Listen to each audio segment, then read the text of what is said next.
Très heureuse de vous retrouver pour une nouvelle édition d'information. Voici les titres. Le dimanche 19 novembre dernier, les fidèles de la paroisse Saint-Mathias Kalamba Mulumba de Yopougon ont effectué leur entrée pastorale 2023-2024. Elle a été marquée par une messe présidée par le curé de la paroisse, Père Thierry Michel Mobio, et concélébrée par d'autres prêtres.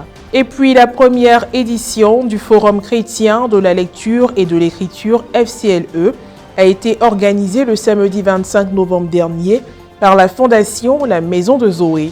Elle s'est déroulée au Palais de la Culture à Treichville, enregistrant la participation d'illustres invités, religieux, personnalités du monde culturel et plusieurs spécialistes. Le lancement des activités pastorales paroissiales et celui des festivités des 15 ans d'existence de la paroisse Saint-Mathias Kalamba Mulumba de Yopougon ont été célébrés le dimanche 19 novembre dernier, ce au cours de la messe officiée par le révérend père Thierry Michel Mobio, curé de la dite paroisse.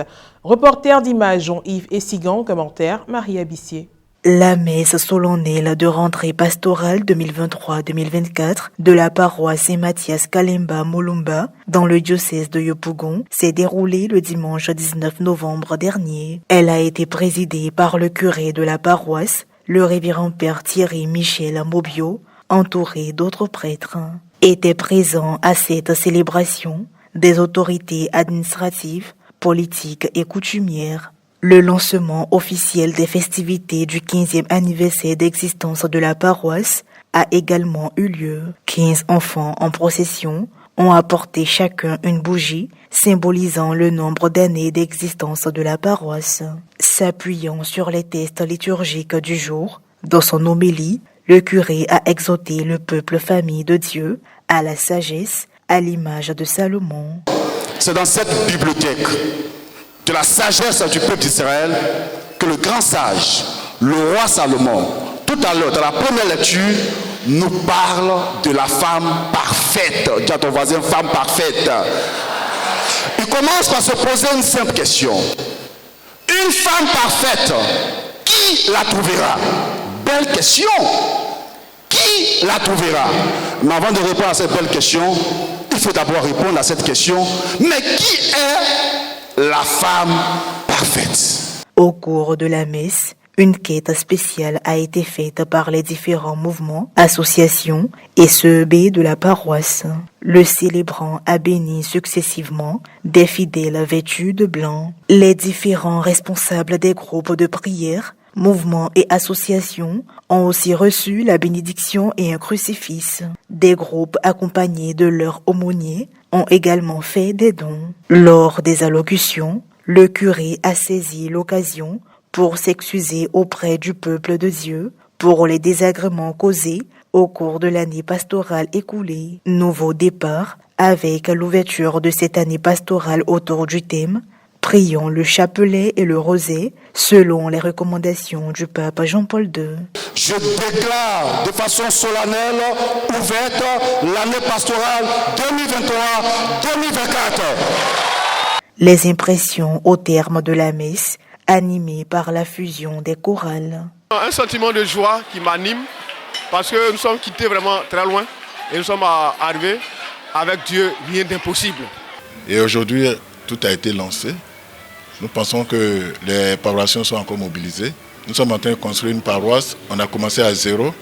Là où nous sommes arrivés, il y a beaucoup de choses à faire encore. Ça a été vraiment un plaisir pour moi. Je voudrais profiter d'ailleurs pour lui dire merci. Merci pour l'invitation à nous adresser. J'encourage tous les mouvements, groupes, tous nos bienfaiteurs, tous les paroissiens, vraiment à se donner la main dans la main pour que financièrement, nous puissions atteindre nos objectifs pour l'achèvement de cette belle édifice. Je voudrais sincèrement féliciter mes paroissiens.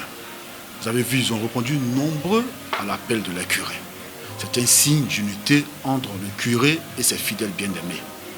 Il y a certains fidèles qui ne comprennent pas l'importance de la rentrée pastorale. C'est le jour où le Seigneur envoie ses fidèles en mission. Donc il faut être présent pour recevoir cette bénédiction-là et cet envoi en mission de la part du Seigneur. C'est une rentrée où le Seigneur nous envoie véritablement en mission. Et je dis merci au Père curé pour son effort. Soulignons que les objectifs de cette messe sont entre autres la réalisation de la fresque murale, les vitraux et collecter des fonds pour la construction de la nouvelle église. Autre sujet dans cette édition, le samedi 25 novembre dernier, la fondation La Maison de Zoé a convié les amoureux du livre au Palais de la Culture à Treichville. C'était à l'occasion de la première édition du Forum chrétien de la lecture et de l'écriture FCLE qu'elle a organisé en vue de présenter ses acquis mais aussi inciter les populations à la lecture et à l'écriture. Un reportage de Frédéric Monet et de Morel Poti.